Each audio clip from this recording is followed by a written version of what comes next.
All right, let's dive into something pretty deep today. We're going to talk about this incredible idea that the experiences of our ancestors can actually live on inside of us, shaping our lives in ways we don't even realize. But, and this is the important part, we're also going to look at how we can start to heal those old stories. So, let's get into it. You know that feeling, a kind of anxiety or maybe a sadness that just pops up and you think, wait, where did that come from? It doesn't seem to match anything you've actually been through. Well, you're not alone. It's this strange sense of carrying something heavy that you didn't even pack yourself. Okay, so to even begin to unpack where that feeling might be coming from, we first need to get a really good handle on our own story. And to do that, we're going to use this really powerful metaphor, the tree of life. It's a great way to kind of visualize who we are right here and now. So this tree of life idea isn't just something we made up. It was actually developed by Nkazalo Nakubem-Lilo and David Denbrough. It comes from a field called narrative therapy, and it's this brilliant way of helping people focus on their strengths and what makes them resilient, instead of just focusing on their problems. And this quote right here, this is the absolute key to the whole thing. It's so important. This isn't about finding something that's wrong with you. No way. The whole idea is to separate you from the stuff you've been through. That way, you can see your own strength a lot more clearly. So let's get our hands dirty and start building this tree. And you got to start from the ground up, right? So we begin with the roots. This is all the stuff that came before you. Your family, your community, your culture, your history. It's the foundation that keeps you grounded. So just take a second and really think about these things. Where do you come from? Who are your people? What are those great memories from growing up that just make you feel at home? This is the soil that you've grown from. Okay, moving up from those roots, we get to the trunk.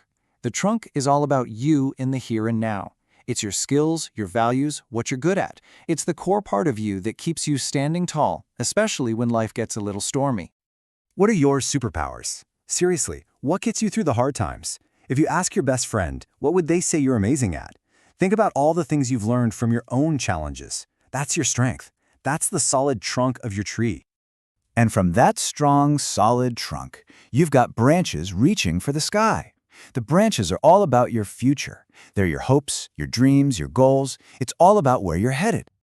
So what are you reaching for? Maybe it's a career goal, or a family you want to build, or just finding some inner peace. Thinking about these things really helps you see the path you want to be on, and it's all powered by the strength of your roots and your trunk. Okay, so now we have this beautiful tree that represents us, our story.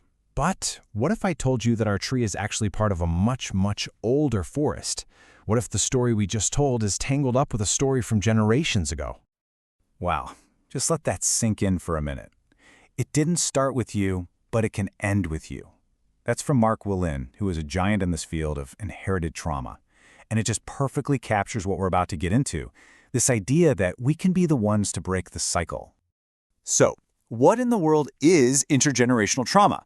Well, imagine a really painful event happened to someone in your family's past. A war, a huge loss, something really difficult. If that pain was never really processed, it doesn't just go away. It can get passed down like an echo, affecting the feelings and choices of children and even grandchildren who weren't even there. I absolutely love this analogy Mark Willin uses. He calls it an ancestral alarm clock. It goes like this. You're just living your life. Things are going fine. And then bam, you hit a certain age, or you get married, or have a kid, and this wave of anxiety just hits you out of the blue. It's like an old alarm set by an ancestor decades ago just went off. Now, I know this all might be sounding a little mystical, but here's the wild part. There is actual, real science that explains how this can happen. This isn't just about feelings or old family stories. We're talking about a biological echo. To get how this works, we need to quickly look at something called the HPA axis. Now, don't worry about the long name. The easiest way to think about it is as your body's command center for stress. It's the system that decides when to hit the big red panic button. Yeah, this might look complicated, but the process is actually pretty simple.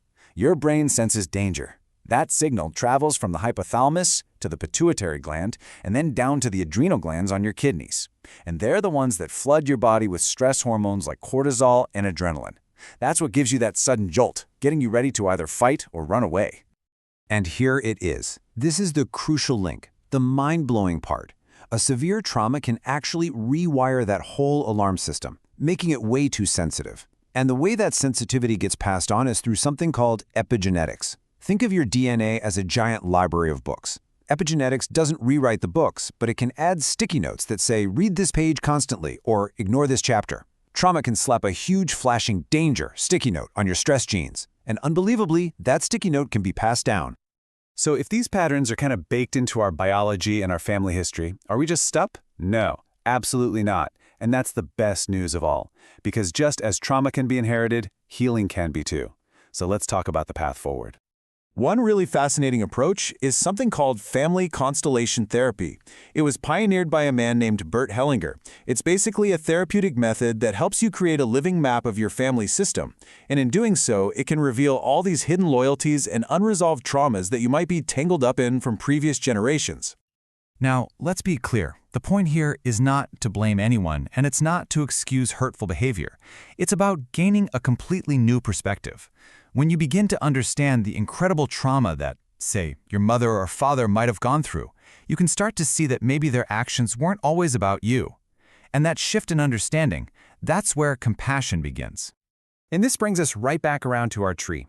Remember how in the tree of life our community is called the forest? Well, this is what it's all about.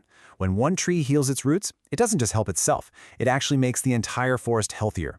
The work you do to heal your own inherited patterns can create this amazing ripple effect for your whole family, right now and for the generations to come. So once you understand the story that you've inherited, you gain the incredible power to write a new one. You are not doomed to repeat the past.